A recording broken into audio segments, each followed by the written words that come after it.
add your Shopify link to your TikTok account. So first things first, head over to your Shopify store.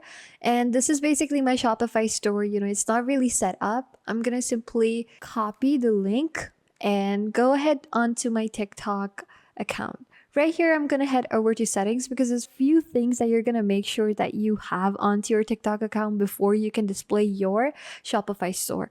That is for your account to be a business account. As of now, my account is not a business account. All I'll have to do is click on the business account. That's going to turn my account from a personal account to a business account.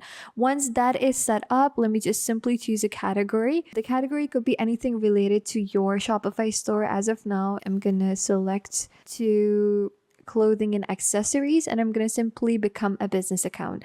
It's super easy to become and change it from your personal account to your business account. Now, once that is done, you're going to head over to the business suite section where you can basically add in different links and analyze all the stuff that you have. But instead of analyzing it, what I'm going to do is I'm going to go back into my settings and head over to the bio section. So here I will go on to view profile. And I'm going to simply click on edit profile here. Now here, I'm going to simply add in the link into the bio, which is basically how people say that you can add in the link into the description box on YouTube. The same way you're going to just add it into the bio section onto your TikTok account. Now, once that is done, I will save that up and that is just going to show up onto my bio. So this is it, guys. This is a simple way for me to integrate my link onto the bio. Thank you so much for watching.